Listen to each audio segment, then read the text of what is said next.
will be talking about CELPIP Reading Part 4. CELPIP Reading Part 4 is the last part of reading and is to be the most difficult one. But then I'm going to talk about the different strategies like tips and tricks that can help you deal with it quite easily. So I'll be talking about different type of questions, how to identify the type of questions. Then I'll be talking about elimination technique, how you should eliminate the wrong answers, and then I'll talk about inference based questions. So what does it mean and how to infer the answers, everything. So make sure you watch the video till the end. Let's start with the first thing. So the first is when you see the questions like what is the main purpose of the article or what is the key point discussed in the article. It can be what is the primary goal of the article, what the article is mainly about, and the author's purpose of the first paragraph. So these are 5 question statements. If you get any of these question statements, so generally these are the very first question of this part. Another thing that you have to always keep in mind, the most important tip is that all these questions must be answered from the first paragraph only. So if you read the question, you read only and only the first paragraph, understand what information is there in the first paragraph, so you can easily find out the correct answer. So it will save your time and obviously you'll get the correct answer. However, if you just try to find out this answer from the entire passage, then it's going to be wrong and waste your time. So the main purpose of the article, the purpose is always mentioned in the first paragraph. As whenever you write an email, what do? You write the purpose of this email in the opening. So the same thing happens over here. The person who is writing this article, the passage text, he or she generally writes the purpose in the opening. Okay, now the second thing, which title best captures the main idea? What is the most suitable title that reflects the central idea? Which heading best conveys the core message? So these are 3 examples of the type of question which is completely different from the first one that we just discussed. So the first one was about the purpose of that article that must be taken from the first paragraph, but here this question is talking about the title of the passage or title of the article. Means you must take the title from the entire passage, and that too again generally the title is a kind of option or information that is mentioned in almost all paragraphs of the article. If you find some information in first paragraph but not in other paragraph, it means that is not the title. So title is the summary of the passage or the wide perspective of the article. So make sure if you are taking the title from the first paragraph, you will be making your question wrong. Read the entire passage and answer this question just in the end of the article. Clear? Now the third is, this is the third type of question. The first one is, what can we most reasonably conclude from the article? Or we can reasonably conclude that. So the keyword conclude is really confusing over here. As soon as students read this keyword conclude, they think this question is talking about the last paragraph. So what they do is they go to the last paragraph and they read it again and again, and then they try to find out the answer from there. That is not the best way of doing it, or I would say that is not an appropriate way of doing it. If you really want to answer this kind of question, you need to understand that these question statements are based on elimination technique. So elimination means, what does it mean? Elimination, read the next line. You rule out the incorrect answer choices to increase your chances of selecting the correct one. So when the question says, what can we most reasonably conclude from the article, means you read the question, right?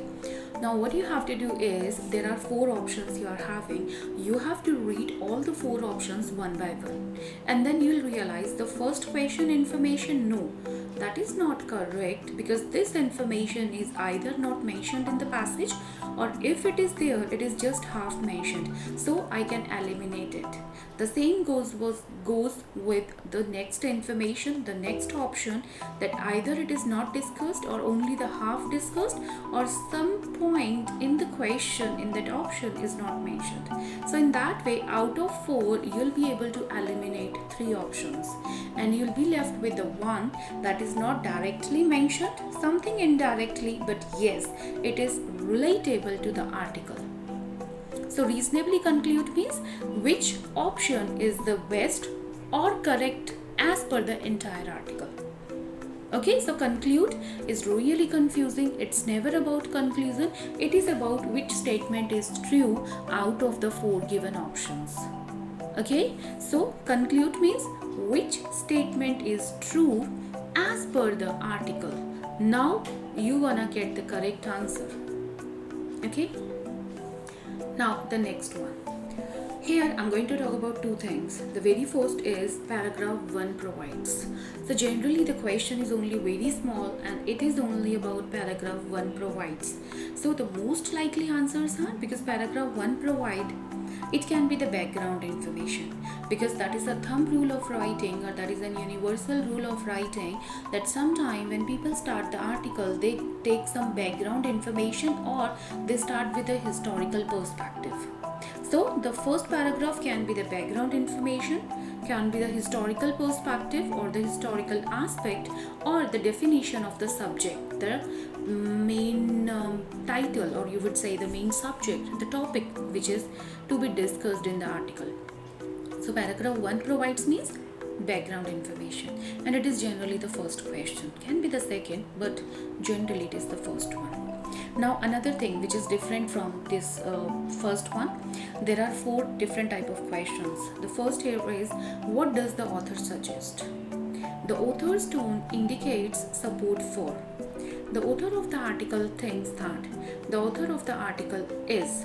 So when you see any question that is related to author, now author might or might not be using I in the article.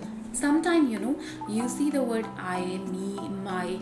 So any personal pronoun I, me, my refers to the author. But in majority of cases, in majority of articles, you will not see any author's reference. So what you have to do, author reference means, what you have to do, you just have to take reference of this question from the last paragraph only and only the last paragraph. Whatever the information is in the last paragraph, even if you see some person's name over there, some expert name, their opinion, but author's opinion means you must take it from the last paragraph. So last paragraph, whether the author's name is mentioned or not, whether some expert's name is mentioned, whatever the information, but author means you will get the answer from the last paragraph.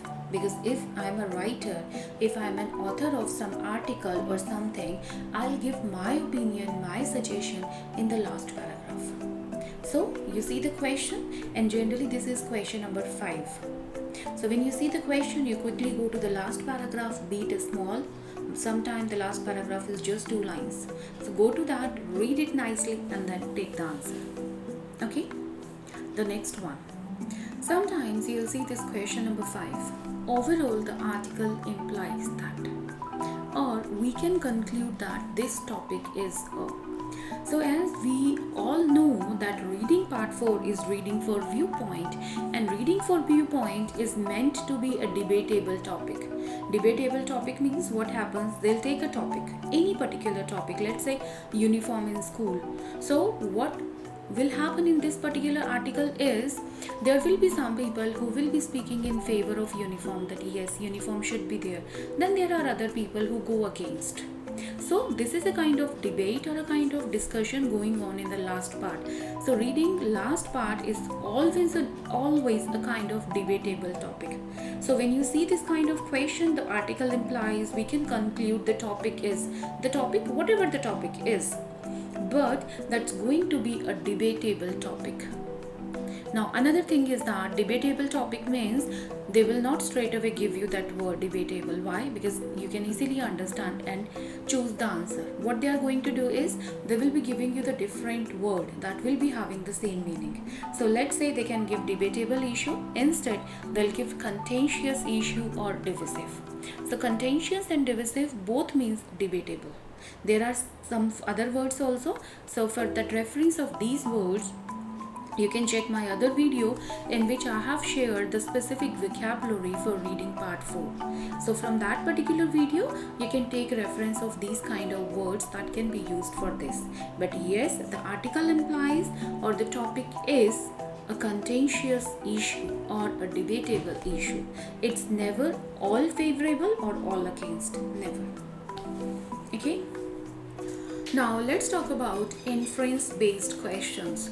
That is to be considered the most difficult type of questions. So inference based questions means there are certain keywords that you have to identify in these type of questions. Okay, and what are these keywords? These are would, will probably, most likely, most probably, likely, and implies.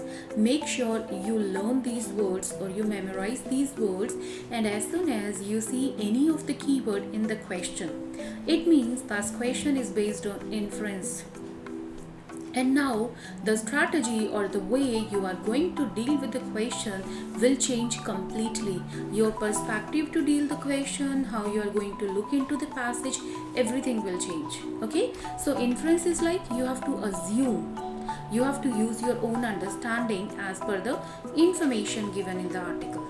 Okay, so inference based means keywords would, will likely, most probably, likely, and implies.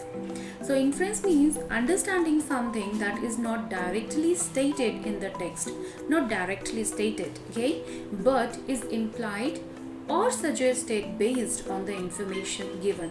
Or in other words, if I say an inference is a logical conclusion you draw using.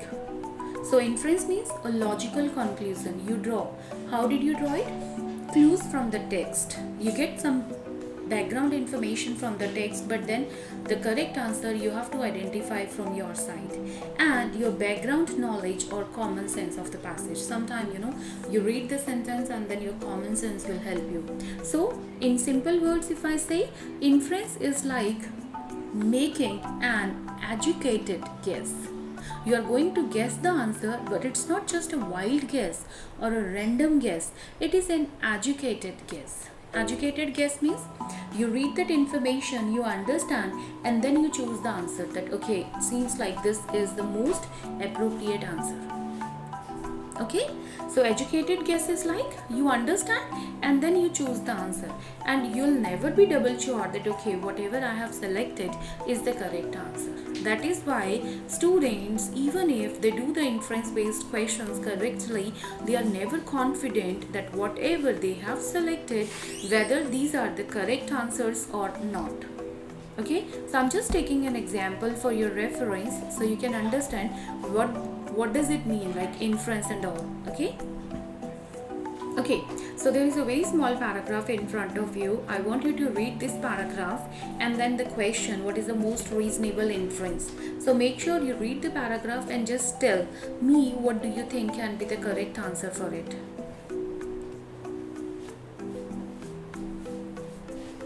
If you want, you can pause the video, right?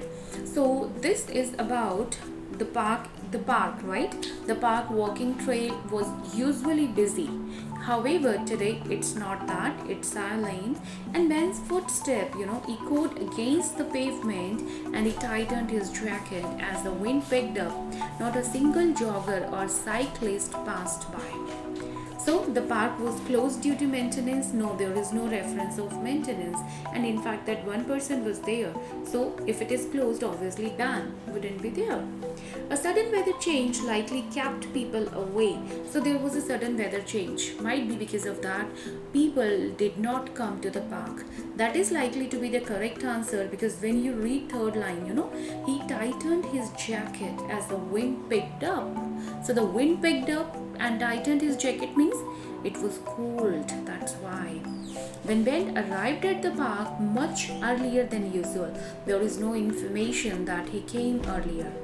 The park is not popular. No, it is actually popular. If you read the very first line, that would usually busy. Okay, so the correct answer based on the inference will be the second option, that is a sudden weather change likely kept people away. So this answer we have selected based on inference. Otherwise, if you see, the direct answer is not there. So how we did it? We understood the passage, we read all the four options, we eliminate the one which are not relatable, then finally we are left with only one option that is going to be the correct answer, and it is based on inference. Fine. Now let's talk about the next one. The next type of question is comparing viewpoint. So sometime in this part, in reading part 4, you'll see the question where the question is asking about comparing the viewpoint of two different people. The question can be, which statement would person A and person B agree with? Obviously, they won't say person A, person B. They will tell the name of the people. Okay? So whose opinion is similar to person A, or whose opinion is similar to Rachna? Who holds directly opposing viewpoint? So these are just the sample questions so that I can explain you about this type of question. So comparing viewpoint is when they are asking about whose opinion is similar to or opposing, means what you have to do is you have to read that article. Reading that article, you can write down on the paper. They'll give you paper and pen obviously during that exam. On the paper you can write down the name of the person and whether the person is in favor of the topic which is discussed in the article. If the person is in favor of the topic, you can put a plus sign in front of that person's name, and if you see this person is against the topic, you can put a minus sign in front of that.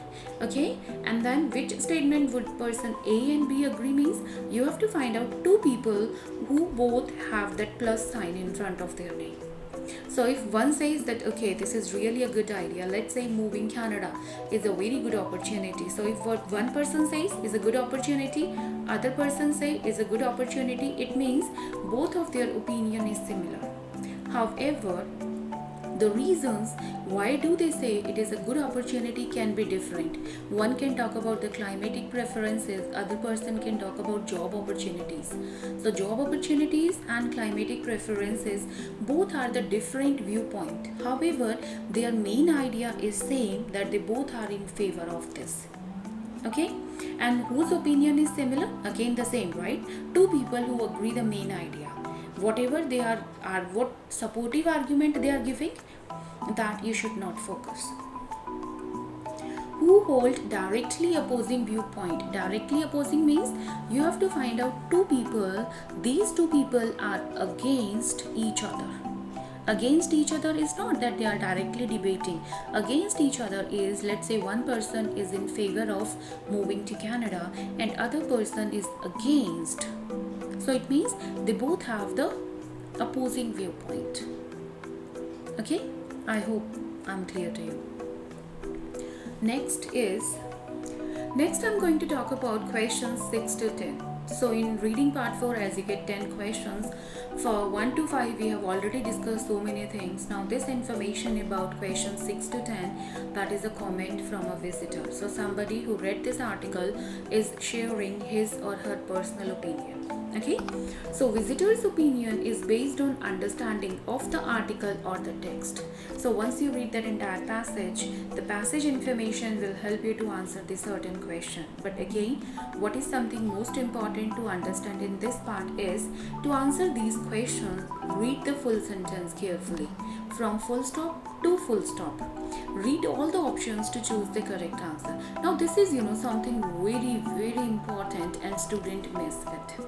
When I take the classes, when I teach the student and I see how do they deal with the reading questions, that help me to understand what common mistake majority of the students are making. So what I analyze, what students do is they start reading the question and they will read till the time they get the blank. And as soon as they get the blank in the sentence, they open that options and they start reading and try to answer the question. And they don't read the remaining part of the sentence that is after the blank. Now let's say if you are reading half the sentence, you are reading half the question, how can you find out the correct answer? Right?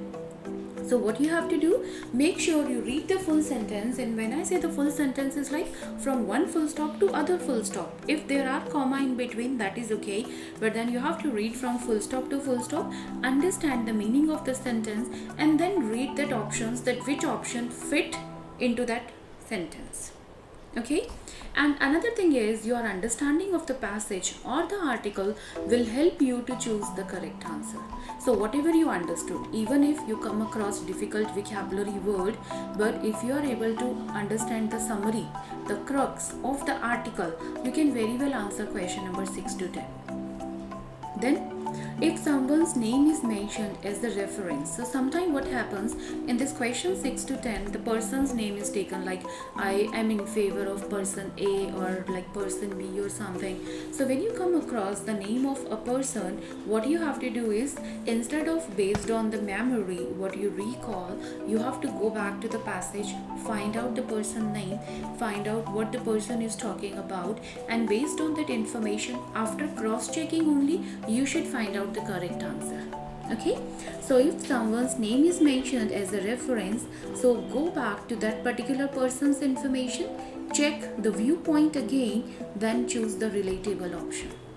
You might make some silly mistake if you only and only rely on your memory. Why?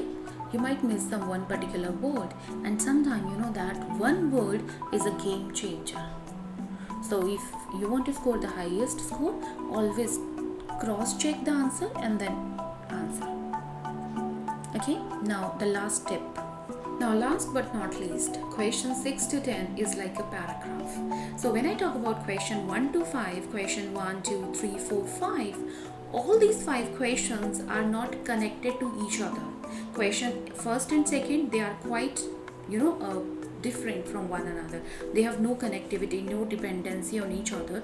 However, once you read question 6 to 10, that is a paragraph. These are not individual questions, they have a dependency on each other. Okay, so question 6 to 10 is like a paragraph. So questions and information are dependent on previous and following sentences. Okay, so previous and following sentences, because that is a paragraph. So you have to focus on connectors. These connectors will help you a lot to understand the flow of the information. If the flow is going in the positive direction, but all of a sudden you see the connectors like but, however, on the other hand, these connectors show that the previous sentence and the following sentence, two sentences which are going to connect with these keywords, it means both of these sentences would be contrary to each other. Now this information will help you to choose the correct answer, because sometimes out of 4 options, only one option is contrary and 3 are going in the same flow. So it means now it becomes easy for you to choose the correct answer, and moreover means the information is going in the same flow. If something positive is there, so in the next sentence also it's going to be positive. If something negative is there, so this next sentence is also it's going to be something negative. Okay, so in this way that can help to answer the question. I hope this video will really help you, because what I have done is I've just tried to collect all different type of questions together, and I try my best to explain, so this video will help you. If you think this is helping you, please like this video and you share it with your friends. And if you want me to make more videos like this, you can just write it there in the comment section, so that I'll get motivated to make more videos for your benefit. Okay, keep learning with me. All the best.